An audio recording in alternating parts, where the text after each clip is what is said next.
नमस्कार, सुप्रियाज किचन मध्ये आज आपण बघणार आहोत अगदी कमी दुधात आपल्याला छान शेवयाची खीर कशी करता येते। हे बघा, इथे मी 2 चमचे साजूक तूप घेतलेले आहे। यात आधी आपण हे ड्राय फ्रूट्स थोडेसे भाजून घेणार आहोत। कोणतेही ड्राय फ्रूट्स तुम्ही घेऊ शकता। इथे मी मनुका, बदाम आणि काजू घेतलेले आहेत। हे थोडे परतून घ्यायचे तुपावर। अतिशय झटपट होणारी खीर आहे आणि याला दूधही फार लागत नाही। आता हे परतून झालेले आहेत। यामध्ये आपण ह्या अर्धा कप शेवया घालायच्या आहेत। या न भाजलेल्या शेवया आहेत। भाजलेल्या शेवया सुद्धा बाजारात मिळतात। शेवया भाजलेल्या घेतल्या तर त्याला जास्त तुपावर परतायचं नाहीये। शेवया छान अगदी खरपूस होईपर्यंत आपल्याला तुपावर भाजून घ्यायचे। या जर व्यवस्थित भाजल्या गेल्या नाहीत तर खिरीचा गोळा होतो, मोकळी होत नाही खीर। गॅस अगदी बारीक ठेवायचा आहे, नाहीतर लगेचच या लाल होतात। हे बघा, आता ह्या आपल्या शेवया चांगल्या भाजून झालेल्या आहेत, खमंग सुगंध सुटलाय।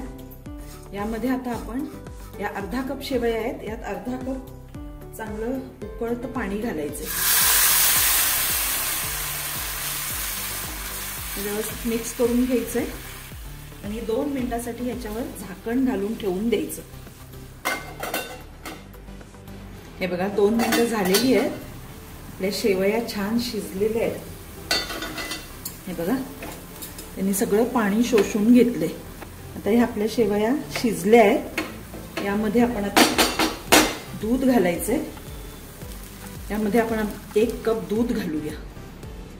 पाव कप साखर घालायची।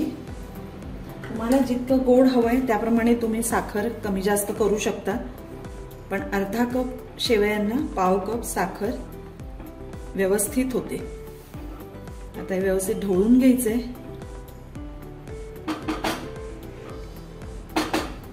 यात वेलची पावडर घालायची आहे, थोडंसं केशर घालूया आणि आता चांगली याला उकळी येऊ द्यायची आहे। यामध्ये आपण जे पाणी आणि दूध घातलं ना, ते चांगलं उकळतच घालायचे, थंड घालायचं नाही, नाहीतर मग त्याचं टेम्परेचर लगेच उतरतं खाली।